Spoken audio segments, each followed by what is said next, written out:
3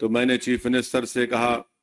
کہ میرالم کے پاس ایک STP ٹینک کا بھی انوگریشن کرنا ہے، تو میں نے ان سے گزارش کی کہ وہاں پر میرالم ٹینک کے اوپر ایک برج کی بہت ضرورت ہے۔ ہم لوگ تو نہرو زو سے آرام گھر تک ایک فلائی اوور بن رہا ہے، مگر یہ برج کی ضرورت ہے، تو الحمدللہ ابھی CM صاحب مجھے بتائے ہیں کہ انہوں نے اس کی ٹیکنیکلی منظوری دی ہے، اور انشاءاللہ تعالی وہ برج کا بھی عنقریب میں حکومت کی طرف سے اس کو منظوری مل جائے گی۔ میں چیف منسٹر صاحب کا شکریہ ادا کرتا ہوں، اور راستے میں نے CM کو بتایا کہ ہم کو یہاں پر جو حیدرآباد شہر ہے، حیدرآباد کا دل یہ علاقہ ہے، یہاں پر ہم کو عثمانیہ ہاسپٹل ایک نیا بنانے کی ضرورت ہے۔ تو میں پھر سے CM صاحب کے درمیان میں، عوام کے درمیان میں کھڑے ہو کر آپ تمام کی طرف سے یہ گزارش کروں گا کہ عثمانیہ ہاسپٹل کی ایک نئی بلڈنگ بنائی جائے، اور جو جیل ہمارے پاس ہے چنچل گوڑہ کی جیل، وہ اب شہر میں آ چکی ہے۔ اگر حکومت اس کو شہر کے باہر کسی جگہ پر منتقل کرے اور اس جیل چنچل گوڑہ کی زمین کو وہاں پر KG سے PG کیمپس ایک بنائیں گے، تو اہلیان حیدرآباد کے پارلیمانی حلقے کے لوگوں کو ایک بہت بڑا اس سے فائدہ ہوگا۔ اور ہمارے اس پیٹلا برج پر ایک سٹی آرم ریزرو ہے، اس کو بھی شہر حیدرآباد سے باہر اگر لے کے جائیں گے تو زمین کو بھی آپ استعمال کر سکتے ہیں۔ تو یہ میں امید کرتا ہوں کہ چیف منسٹر اس پر غور کریں گے۔ اور آخر میں چیف منسٹر صاحب، آپ نے DSC کا اعلان کیا، میں آپ کا شکریہ ادا کرتا ہوں۔ اردو میڈیم کے پوسٹ کو اگر آپ ڈی ریزرو کریں گے تو اس سے جو بچے اس ڈی ریزرو اگر نہیں کریں گے تو کئی پوسٹ خالی جائیں گے۔ جو کانسٹیٹیوشنل پروویژن ہے اس میں ریزرویشن کرنا پڑتا ہے۔ حکومت کے پاس ایک اختیار ہے کہ اس کو ڈی ریزرو کرے، تو جو دوسرے بچوں کو بھی اردو میڈیم پوسٹ کا فائدہ ہوگا۔ اور آج چیف منسٹر حلقہ اسمبلی کاروان میں 20 کروڑ کی لاگت سے ایک ٹیمرس کے اسکول کی بلڈنگ کا بھی افتتاح کیے، میں اس کا بھی شکریہ ادا کرتا ہوں۔ اور ہم وزیر اعلیٰ سے امید کرتے ہیں کہ آپ ان تمام کاموں کی طرف آپ نظر ثانی کریں گے، اور مجلس اتحاد المسلمین کی جانب سے میں وعدہ کر رہا ہوں کہ چیف منسٹر کا جو ایک ڈریم پروجیکٹ ہے موسی ڈیولپمنٹ کا، آپ اس میں جہاں کہیں بھی آپ کو ہماری پارٹی کی ضرورت پڑے گی،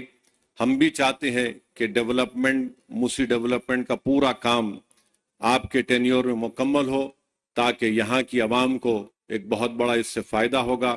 اکنامک پروگریس ہوگا، یہاں پر خوشحالی آئیں گی، پراسپیرٹی آئیں گی۔ اور ابھی ہم کو NVS ریڈی صاحب CM کے سامنے بتائے کہ نہ صرف یہاں پر میٹرو کا اسٹیشن بنے گا، بلکہ چندرائن گٹا سے جو ناگول سے ایئرپورٹ کی لائن آئے گی، وہ انشاءاللہ یہاں سے چندرائن گٹا سے مائلاردوپلی اور پھر مائلاردوپلی سے ایئرپورٹ۔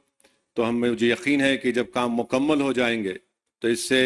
اس علاقے کے یہاں پر رہنے والے نوجوانوں کو ایک بہت بڑا فائدہ ہوگا۔ اور چیف منسٹر کی اطلاع کے لیے بتا رہا ہوں، نالج کے لیے، کہ حیدرآباد کے پارلیمنٹ کے حلقے سے 10 سے 15 ہزار بچے روز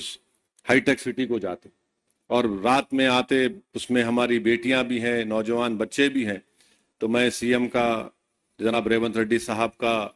دل کی گہرائیوں سے آپ کا ویلکم کرتا ہوں، اور مجھے یقین ہے کہ انشاءاللہ تعالی 2028 سے پہلے آپ آ کر، آپ اور ہم اس ٹرین میں بیٹھ کے آئیں گے انشاءاللہ تعالی، جبلی بس سٹینڈ سے لے کر یہاں تک انشاءاللہ، کیونکہ ایئرپورٹ کا کام تو لمبا ہے، مگر مجھے یقین ہے کہ وہ کام بھی پروگریس ہوگا۔ میں جانتا ہوں ریونت ریڈی بڑے ضدی آدمی ہے، اور ان کی ضد ان کو یہاں تک لے کر آئی، اور ہم بھی، ہماری پارٹی کے لوگ بھی سر پھرے ہیں، مگر عوام نے ایک فیصلہ